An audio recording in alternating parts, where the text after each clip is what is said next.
मैं भारतीय जनता पार्टी चंद्रनगर मंडल का अध्यक्ष अपने बेटे के साथ मिलन विहार के गेट से सड़क क्रॉस करते ही सामने एक्सिस बैंक का एटीएम है, वहाँ से पैसे लेने के लिए जा रहा था। सभी पुलिसकर्मी वहाँ पर बैठे हुए थे, कोई खड़ा हुआ नहीं था, ना कोई चेकिंग चल रही थी।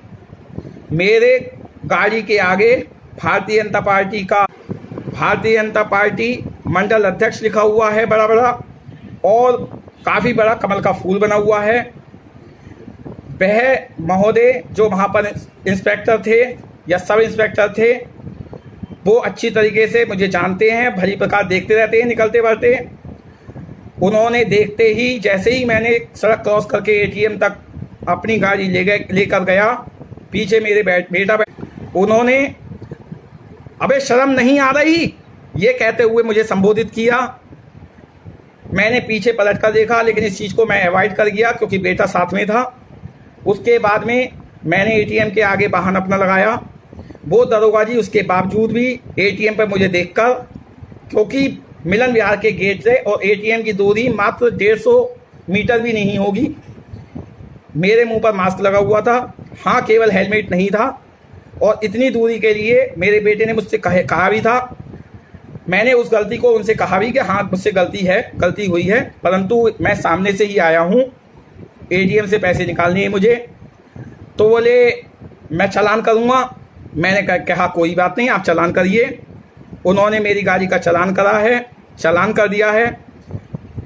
मेरे पे हेलमेट नहीं था, इसकी गलती मैं मानता हूँ, लेकिन इस समय मेरा कहने का जो आपके सामने विषय रखने का ये है कि कुछ दिन पहले मेरे कार्य करने वाले 2 लड़कों के साथ ये घटना हुई। वो मेरा वाहन लेकर अपने घर जा रहे थे। रोडवेज पुलिस चौकी पर उन्हें रोका गया। दोनों के पास हेलमेट थे, बस गाड़ी के कागज नहीं थे। उन्होंने कहा कि गाड़ी के कागज भैया से हम मंगा लेते हैं, वो भाई साहब के पास रहते हैं। वहाँ पर मुझसे किसी ने बात नहीं करी। उसके पश्चात उन्होंने उन लोगों से 200 रुपए की डिमांड करी। ये मैं रोडवेज पुलिस चौकी की घटना बता रहा हूँ। रोडवेज पुलिस चौकी पर 200 रुपए की मांग कर उन्हें छोड़ा और गाड़ी को तभी जाने दिया जब उन्होंने 200 रुपए दिए। अगर मुरादाबाद की पुलिस इतने ही नियम कायदे से चलने वाली है, तो फिर यह 200 रुपये बिना रसीद के लेना, 100 रुपये किसी से बिना रसीद के लेना, या 50 रुपये बिना रसीद के लेना, ये क्या है। और दूसरी बात यह है कि मैंने जो लाइव इससे पहले चलाई थी, उसमें कितने ही लोग बिना हेलमेट के और कितने ही 4 व्हीलर वाहन बिना सीट बेल्ट के निकल रहे थे। उनको कुछ नहीं कहा जा रहा, केवल टारगेट करके कहीं ना कहीं, मैं ये नहीं कह रहा कि केवल भारतीय जनता पार्टी वालों को ही, परंतु कहीं ना कहीं सबसे अधिक भारतीय जनता पार्टी का अगर चिन्ह गाड़ियों पर देख रहे हैं, उसके बाद में यह पुलिस विभाग के लोग जो कि सम्माननीय हैं, हमारे लिए सम्माननीय हैं, कुछ लोग ये ऐसा कर रहे हैं जो गलत कर रहे हैं। हम उनका सम्मान भी कर रहे थे। पूर्ण लॉकडाउन के पीरियड में हमने उन्हें भोजन भी वितरित किया है। पूरे लॉकडाउन में हमने उन्हें सैनिटाइज़र भी करने का काम किया है। मैंने अपने हाथ से पूरे मुरादाबाद शहर के हर पिकेट पर, हर जगह पर सैनिटाइज़र का काम किया है। परंतु पता नहीं क्या नीति पुलिस प्रशासन की है, या तो सरकार को बदनाम करने की साजिश चल रही है, क्योंकि बहुत ही शीघ्र 1.5 साल बाद चुनाव आने वाले हैं।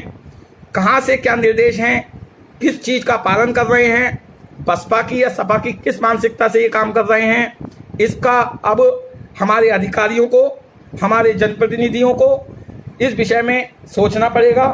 क्योंकि लगातार मंडल अध्यक्ष होने के नाते मेरे पास हर सेक्टर से, हर बूथ से पुलिस की घटनाओं की शिकायत आ रही है।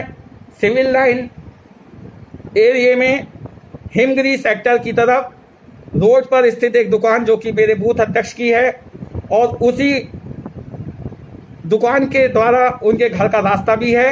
रात को उस बूथ अध्यक्ष की बाइक बाहर खड़ी थी, जिस पर खड़ा हुआ देखकर एक रात को पिकेट वाले ने, जो पिकेट है जो रात को भ्रमण करती है, उसने, उसकी वीडियो भी मेरे पास है, उसने वह रोकी और शटरों पर बहुत बुरी तरीके से लातें मारी।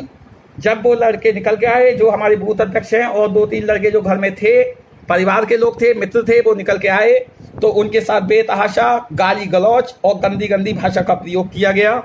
इस बात को भी हमने अपने माननीय श्री रितेश गुप्ता जी विधायक जी को सूचित कर दिया था, मेरे सेक्टर संयोजक ने भी सूचित कर दिया था और मेरे जो मंडल के उपाध्यक्ष हैं श्री कपिल राजपूत जी, उनके द्वारा भी श्री रितेश गुप्ता जी को सूचित कर दिया गया था, परंतु रिजल्ट वहीं का वहीं नील।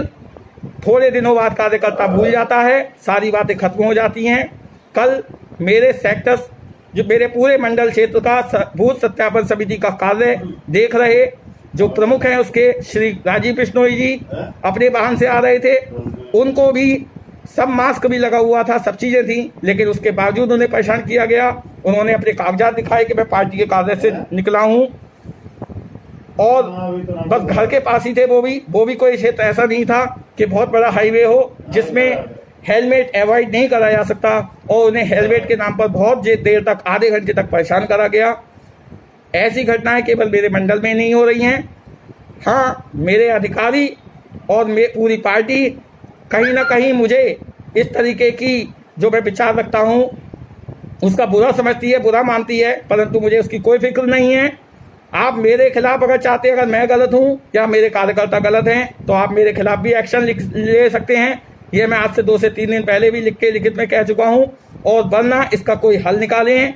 मैं किसी के सामने या अपने किसी पदाधिकारी के सामने कान पकड़ के उठक बैठक लगाने वाला कार्यकर्ता नहीं हूँ।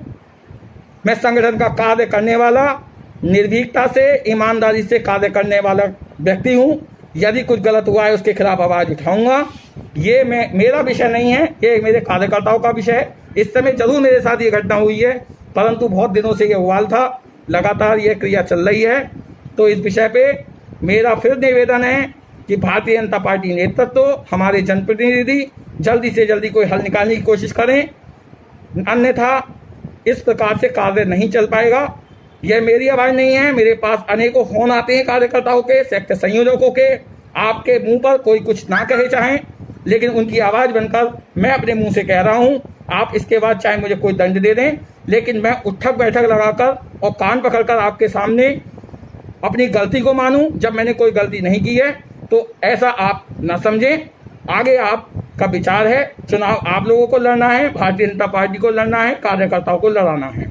बस यही निवेदन के साथ में जो आज बदतमीजी हुई है वो भी मेरे परिवार के, मेरे बच्चा 20 साल का बच्चा, आप ये सोच सकते हैं कि एक मंडल अध्यक्ष के लिए कितनी गिरी हुई बात हो गई, कितना अपमानित वाली बात है कि एक पुलिस कर्मी एक मंडल अध्यक्ष, भारतीय जनता पार्टी के मंडल अध्यक्ष के लिए अबे तुझे शर्म नहीं आ रही, ऐसे शब्दों का प्रयोग कर रहा है।